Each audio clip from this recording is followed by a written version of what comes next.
নমস্কার বন্ধুরা, আজ আমি আপনাদের নিরামিষভাবে একদম সাদামাটা করে গাঠি কচু রান্না করে দেখাবো। যে রান্নাটা করা কিন্তু একদমই সোজা আর খেতে হয় অসাধারণ। এই রান্নাটা যদি আপনারা করে খান তাহলে মাছ মাংস ফেলে এটা দিয়েই খাবেন। দেখুন বন্ধুরা, রান্নার জন্য গাঠি কচুগুলো আমি খোসা ছাড়িয়ে নিয়ে নিয়েছি। আমি কিন্তু আজ গাঠি কচুটা কোনো রকমভাবে ভাপ দিয়ে নেইনি। এখন আসুন বন্ধুরা, রেসিপিটি দেখতে হলে প্লিজ একটা লাইক দিয়ে শুরু করুন। আর গাঠি কচুগুলো কাটার পর আমি কিন্তু ঠান্ডা জলে কয়েকবার ধুয়ে নিয়েছি। এখন আমি এর ভিতরে দিয়ে দেব উষ্ণ গরম জল।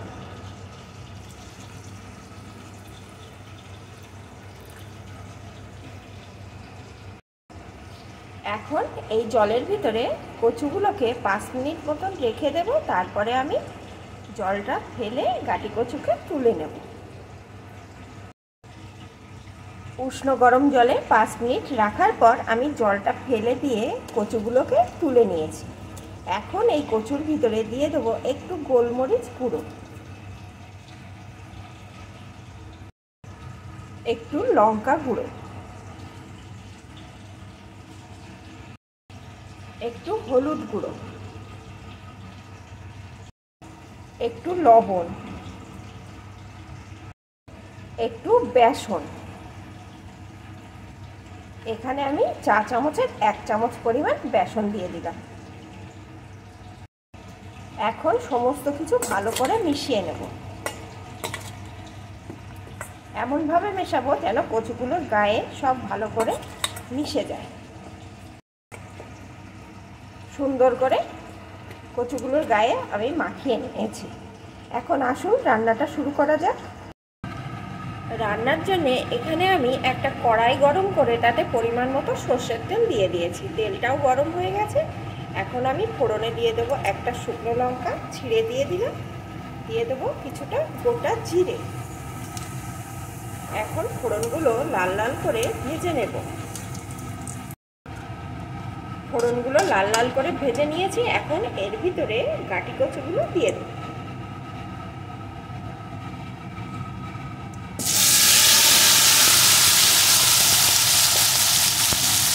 এখন এই কচুগুলো বেশ কিছুক্ষণ ধরে সুন্দর করে ভেজে নেব।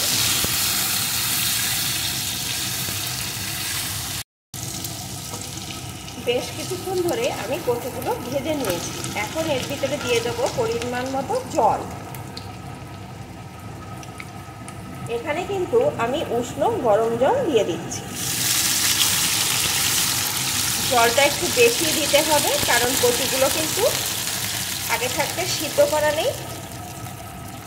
সাথেই দিয়ে দেবো একটু হলুদ গুঁড়ো, স্বাদ অনুযায়ী লবণ,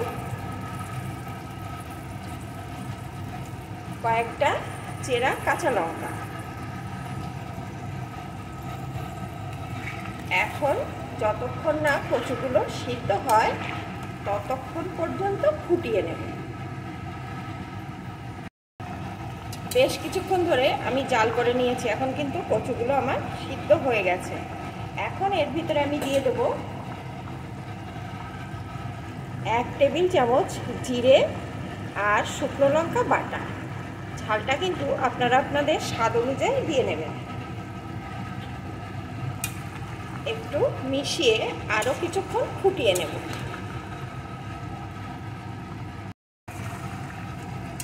আরও কিছুক্ষণ ফুটিয়ে নিয়েছি। এখন কচুগুলো কিন্তু সম্পূর্ণভাবে রান্না আমার হয়ে গেছে। আর এইরকম ঝোল রাখবো, কারণ এটা নামানোর পরে ঝোলটা কিন্তু আরও অনেকটা টেনে যাবে। আর দেখুন বন্ধুরা কতটা সুন্দর হয়েছে। আর এইভাবে রান্না করলে রান্নায় কিন্তু কোনো রকম ঝামেলাও নেই, আর খুব তাড়াতাড়ি হয়ে যায়, আর খেতেও কিন্তু অসাধারণ স্বাদের হয়। আর যারা কচু গলা চুলকানোর ভয়তে খান না, তারা এইভাবে আমার মতন পদ্ধতিতে রান্নাটা করে খাবেন। দেখবেন কোনো রকমভাবে গলা চুলকানোর ভয় তো থাকবেই না, আর অসাধারণ স্বাদের হয়। আর আপনাদের যদি বাড়িতে এরকম নিরামিষ গাঠি কচু রান্না থাকে, মাছ মাংস খেলে কিন্তু এই সাদামাটাভাবে এই গাঠি কচু রান্নাটা সকলেই পছন্দ করবে। তাহলে বন্ধুরা রান্নাটা আমার রেডি, আমি নামিয়ে নেব। আপনাদের আমার রেসিপিটি কেমন লাগলো প্লিজ কমেন্ট করে জানাবেন। ভালো লাগলে অবশ্যই একটা লাইক দিয়ে যাবেন।